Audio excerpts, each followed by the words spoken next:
Hey, film gazers, Capuchon here for the Film2GAZE podcast. This podcast is all about underground cinema, and we love highlighting filmmakers paving their way in this industry. And today's guest is Calvin Callins Jr., a writer, director, and he recently produced a new short film called Contagious Swagger. And we'll be diving deep into all that and more. So stay tuned. Yeah, I'm so excited to have you, Calvin. How are you? Oh, pretty good. Thanks for having me. Good to see you again, Yeah, virtually. yeah, virtually. First of all, I love the us tee that you're repping right now. Know what I'm saying? Yeah. I have a couple of I want to quiz you on your favorite directors, so we'll see how good you know them. Okay. Yeah. The first question is, which of your directors was insulted that he got the role of Poop for the Emoji Movie? I believe my only director that's an actor would be Jordan Peele, but Yep. I've never seen the Emoji Movie, so I don't know. Oh, he was in that? Okay. No, he wasn't. He rejected it and was like, you know what? I'm gonna just focus on writing and directing. Oh, good. Okay. Good. Well, Yeah, thank yeah. you, Emoji Movie. I was like, I didn't know there was an Emoji Movie, but I would be insulted if they were like, yeah, can you play Poop for us? So, Yeah, yeah. for Okay, sure. second question. Which of your favorite directors is the youngest to direct a film for the Marvel Cinematic Universe? Oh, Ryan Coogler on Yeah. that one. Yeah, Black Panther. You already know that one. Yeah, sure. Wakanda forever. Yeah. But so Calvin, share where you're from and like how you got started creating your short films and stuff like that. For sure. Well, like Kat said, I am Calvin Callins Jr. I am from Plant City, Florida, which is a small town between Tampa and Orlando. It's Central Florida. And my film career is kind of just like a whole lifelong story. I really started with the camera and film videography when I was like 5 years old. My dad is a pastor, and I used to always be on the video cameras at church to record the church services when they did like DVDs and things like that for people who didn't make church. So I used to be bootlegging the DVDs and burning DVDs and being on the camera and stuff like that, all up until middle school, which is where I evolved to the next phase of videography, which was the morning show in middle school. This was a live morning show, so we didn't necessarily record too many things and edit and do all of that. But of course, I did, which at this point I didn't necessarily know I had a passion for film. It was just something I thought was interesting. So I ended up like recording our middle school basketball team and being like one of the only ones who had ever made like a mixtape for them to put on the morning show, which was interesting on its own because again, it was a live morning show. So my teacher had to figure out how to put like a pre-recorded video on the live morning show. Then I ended up doing like a couple of other videos, like me making fun of my principal for like in Florida State University, FSU versus Miami Hurricanes was a big rivalry. I was a Miami Hurricanes fan. My principal was an FSU fan. So we used to bicker back and forth live on the morning show. Then I used to make videos making fun of her. And then that escalated into me um, obviously going to high school and kind of doing the same sort of thing. So in high school, our morning show wasn't live, it was pre-recorded. And since it was pre-recorded, we had opportunities to do just like a lot of different skits and videos where we could write scripts and shoot videos, stupid videos like finish the lyric, the stupid questions like the man on the street type questions, stupid music videos, things like that. And that's where I really started to develop a passion of filmmaking and video. So after high school, I went to college and majored in film production Mhm. and went to Ringling College of Art and Design for 4 years. And now I'm here. Nice. I'm curious to know why you decided to go into college instead of just going independent because it seems like you already had the tools to just do what you wanted to do. Why did you feel like you had to further your education in this? Well, before Ringland, I thought I was a filmmaker.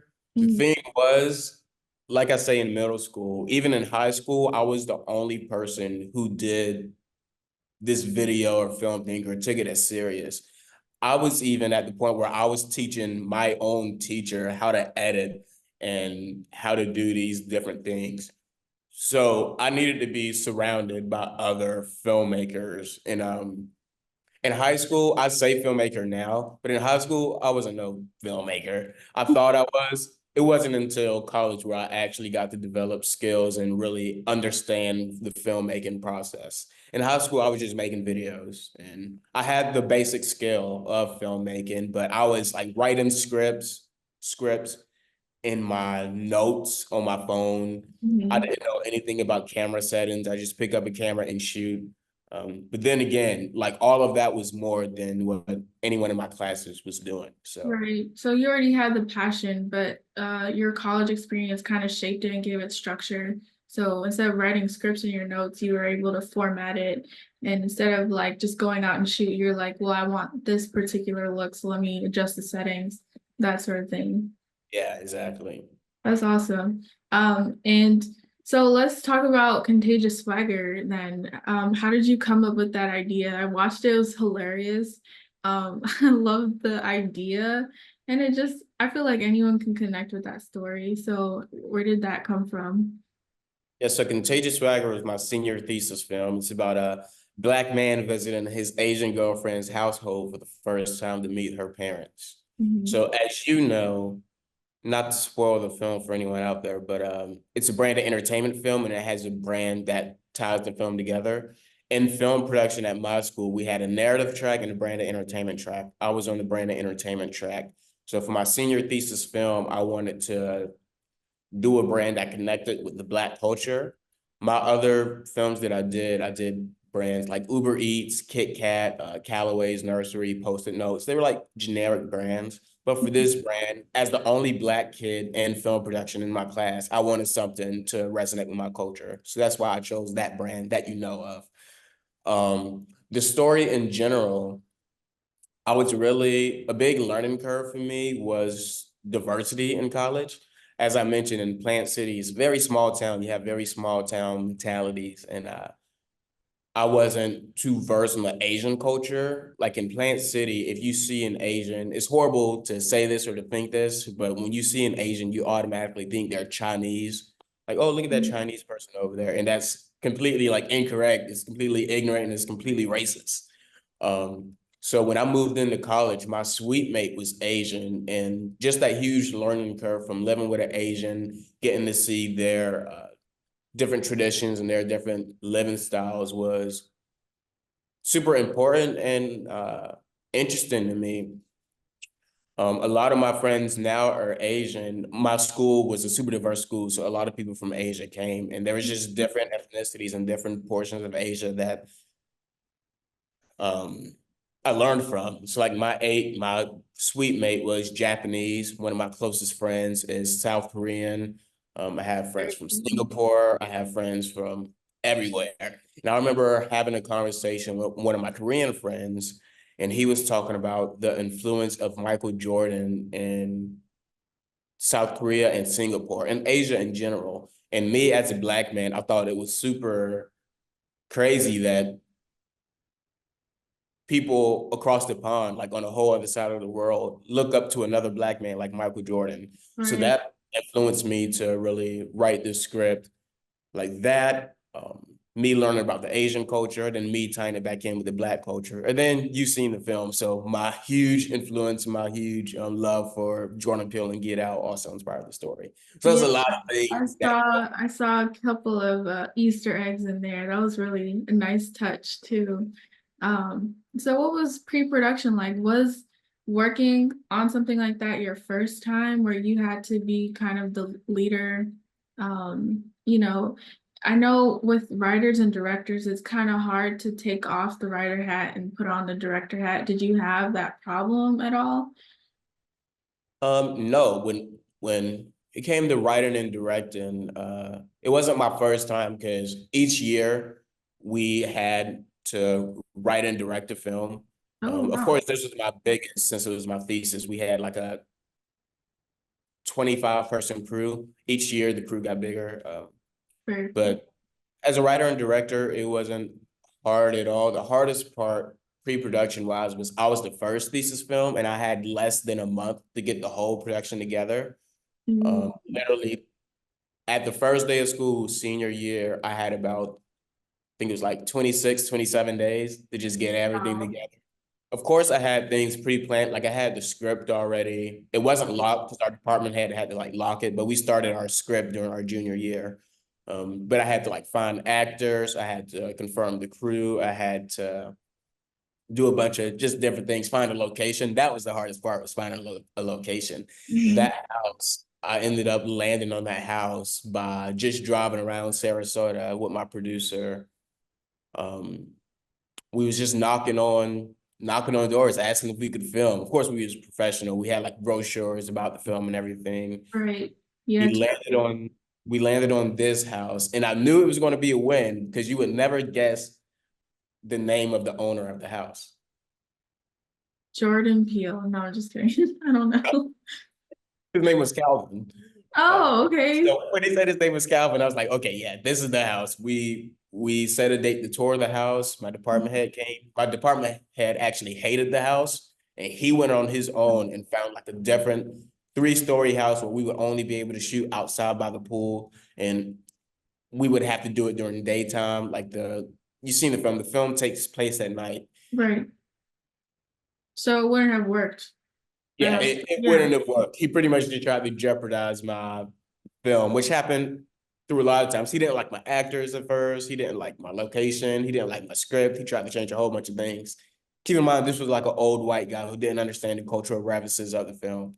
So yeah, pre-production was a lot of different things. Yeah, it's very important to trust the people you work with. I've talked to a lot of other people, and when you show up on set and everyone is on it, everyone understands the script, everyone knows their role, especially, it makes set life production days go by so much smoother when people get it, you know? Yeah, There's yeah, the extra pushback when it's hard to find a location, when it's hard. All these other elements are hard. It's just, you don't need someone on your crew being like, this is stupid, why yeah. don't you do, it's a lot. So is there anything you would have done differently for this project? It looks great, the editing's great. I really like the sound design too. Sound was key for this. And I just Yeah. want to say I appreciate your music that you added to this as well. But Thank you. So I don't think I would have done anything different, honestly. Going back to what you said just about right. uh, the crew itself, the student crew, everything was flawless. We didn't have a problem at all. Once it came to production, and I Right. give a big shout out to my DP, Jackson Fowler. That's my partner in crime. He was my DP, but he also built that LED dance floor that you saw in the film. Oh We yeah, that was cool. He was the engineer, the architect, so he hand built that on top of being DP. But just us being on the same page about everything really made the production go very smoothly. Mm-hmm. That's Yeah, awesome. I would do anything differently. Let's pivot to your new project, Soul Karaoke. What is this about? I saw the trailer. I'm super excited for it. So tell us about Soul Karaoke. So Soul Karaoke is my new talk show and performance show Mhm. that I originally started as a live event at Ringling College of Art and Design. My sophomore year, I was an event manager. I was an event manager all 4 years. My sophomore year is when I started Soul Karaoke. This was in 2021, right after, well, we were still during the pandemic, but this was the first in-person event that my school allowed us to host. And it was during February, which is Black History Month. And I wanted to do something for our people. Like I say, I was the only Black film major in my class, but in my school in general, there was only like 3% of Black people. Mhm. So during Black History Month, I wanted something Black to do. Right. So Yeah. I created this karaoke event where people could come sing karaoke by a song made by any Black person. And if you know about our culture, live instrumentation is very important, especially percussion, to just our music and our style. So I had live band there, and I also had soul food catering from a local Black business in Sarasota, which gives you the soul aspect too. So these students could come enjoy the event and enjoy some soul food. They can sing or not sing, but it was the first in-person event, and I just knew after the fact, like I had really like struck gold. So I did it the following 2 years, my junior year and senior year. And they even did it again with a new host. I allowed someone to do it again. So like the school is keeping it as a tradition. And of course, I want to keep it as a something that I can do. So I thought about turning it into a show, kind of like Tiny Desk, kind of like Hot Mhm. Ones, kind of mixing the both together. We're eating, we're Right. performing, we're talking about the musicians' careers. And yeah, man, I'm excited for it. I think some big things can happen from it. That's a good fusion. I love hot ones and I also love tiny desks. So the fact that you're putting them together is a great mix. And I think it's necessary for our culture too. Um, are you just only having Black artists on there or is it open for everyone? Yeah, no, so I think that's one of the great things about it too. It's not just Black artists. I think another entertainment factor that comes from it is seeing other races try soul food. So this first season, it was all self-funded. So there's only 4 episodes, but I have 2 Black people, 1 Hispanic, and 1 white person. And Mhm. just everyone's episode is very different. And like I say, just how people react to the soul food that we're going to be eating is very different in each episode, which adds like just little subtle entertainment factor to it. So Yeah. yeah, even moving forward, it won't just be Black people. That's good. I like that it's a blend because our culture in America is really diverse. And I love that you're using diversity to your advantage to reach more people. And then also, you're not limiting yourself in the sense of like it only has to be for Black people. Anyone can relate to Contagious Swagger because we've been in uncomfortable situations meeting the parents of a significant other and stuff like that, but then adding that racial layer because we are different people at the same time. You know what I mean? Yeah. So in terms of culture, do you think there's anything missing in today's films? Do you think we need more diversity? Do you think like what's that missing piece in your opinion? Um, I think if I'm speaking selfishly, I think young young filmmakers and young directors. Um, Ryan Coogler is a great example of Mhm. giving a young director a chance. Like you say, he's the youngest in the Marvel franchise, at least Yeah, at the time. yeah, But I feel like filmmakers, writers, and directors really we get stuck in a cycle after graduation from not being able to really have the chance to have our work seen in the wide, like global scale. A lot of filmmakers, well, a lot of writers and directors get stuck in being a PA for like 10, 15, 20 years just to evolve into maybe being a first AD, get stuck yeah, into doing that for like 5, 10 years, and then maybe finally get their chance to direct. right. That's something I personally wanted to avoid. So like since graduating, I like rejected every production assistant role and just like haven't I don't want to be a PA. It's Yeah, almost like going to school to get a driver's license for 4 years. Then you finally get your driver's license and you can't drive. yeah. It's giving SpongeBob. Yeah, it's like I don't want to say I mastered this skill because I'm a continuous learner and I have so much more to learn. But I don't want to be a production assistant for 5, 10 years. Like I've studied this, I'm ready to at least be a director's assistant. So what I'm saying is, I just think that there's a lot of young talent out there who aren't being um, looked at enough, or who aren't receiving the chance to really have their work seen. Hollywood and just experts right now only want the legends and only want the well-seasoned directors to be directing. But once you get our young minds in, especially with the world today, with TikTok, with social media, Right. like you're the ones who really knows what's trending and like what our generation want to see. Yeah, But that's you a know, fact.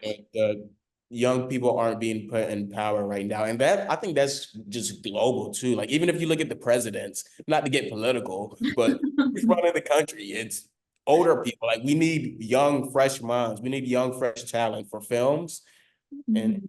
for the world in general. Yeah, I agree with what you're saying because I feel like there's a lack of trust.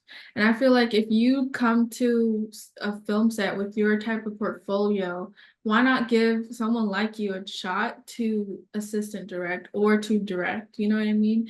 It's like they want to see if you have experience on set and then they'll just put you at the bottom. You're just like everybody else. You gotta work your way to the top. And I was literally just talking to someone yesterday where he was like, we're not even crabs in the barrel, we're like below the barrel. You know, once you hit that AD section, you're like, okay, now I'm a crab at the bottom of the barrel because the industry is so vast. So that's why I wanted to create Film to Gaze is because we have so much talent around us when we're on like these PA sets. You look around and someone's a photographer, someone's a, designer, someone's, we're all in this together, it feels like. So I agree. We need more fresh faces, fresh talent. We love the seasoned professionals. That's why they're there. That's why they're at the top. But it kind of limits how much room there is for us to grow as well, you know? Yeah. So yeah, I feel that.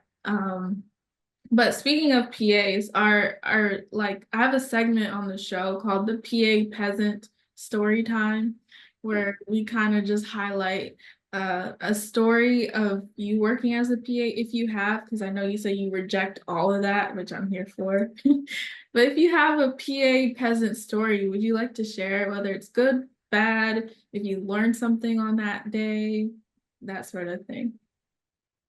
Um, yeah, I mean, I have experience as a PA just as a student. Okay. So I guess I could talk about that. It was my first set. I was actually thinking about this the other day too. It was my first set freshman year, like first set, even before we started our own production. This was my first professional set. It was a thesis set. I was a freshman, so I was just a PA, but it was the seniors. They were doing their thesis. And I'm thinking I'm about to get my hands dirty and stuff, you know. We're in this like multi-million-dollar house. Oh, It's wow. these stories, it's crazy. It's like it's insane. And Yeah. the garage was like a Porsche, a Bugatti. It was crazy. But pretty much what I did all set was sit in the garage and fire watch. And when I came on set, I was like the thumbtack person, which I understand now it's like a little joke to have like to put thumbtacks on PAs, but Yeah. like 10 thumbtacks on each sleeve, and people would just take them and go as they needed, and they'll like put them back on me. But the craziest part about it was this was during parents' weekend, and I invited my parents on set. So Mhm. they pretty much when my parents came, they put me on set, like the upperclassmen put me on set just for like a little bit. I still didn't do nothing, but yeah, I guess that's like I said, I didn't PA too much, but that's just the craziest thing. I pretty much fire watched for 12 hours. Wow. That's riveting stuff. That's gonna teach you how to be a director someday for sure. Yeah, Yeah. yeah. That's so funny. I've played that game before on set. It's a lot of fun, especially when you try and get it on someone when they're not paying attention, and then they like look later and they're like, "Why do I have five of these on me?" Yeah. You know? Yeah. They always get me because I always wear my hat, so they usually put it like on the back. Oh, yeah. That's a good one. But yeah, that's pretty much all the time we have for today. But Calvin, thank you so much for your insightful experience. I do want to let the audience know that Soul Karaoke is coming out in June. Is that correct? Yeah, June, Black American Music Month. That's what I Okay. did. June is Black American Music Month. I wanted to make a pivot because there's not a lot of content that has awareness of Black American Music Month. Everyone knows about Black History Month. They don't know about Black American Music Month. I didn't know. You just put me on. So I'm gonna Yeah, put it in yeah. my calendar. Yeah. But we'll link Calvin's socials, if you want to reach out to him and work with him, this is also a great opportunity for that as well. But yeah, thank you so much. I'm excited to see what you do next, even after Soul Karaoke drops. I know you're always working on something. Um, but yeah, if you like this episode, subscribe to the Film to Gaze podcast, and we'll definitely catch you in the next one. Yeah. One more thing before you Yeah, for hang up. sure. Jordan Peele, Eddie Murphy, Kevin Hart, Ryan Coogler. If y'all see this, I will be a PA on your set. I wasn't rejecting y'all. Like, I'll be a PA on y'all set, just to let you know. Go ahead and say, Okay, that's a fact. Let them know. yeah, Let yeah. them know. Yeah.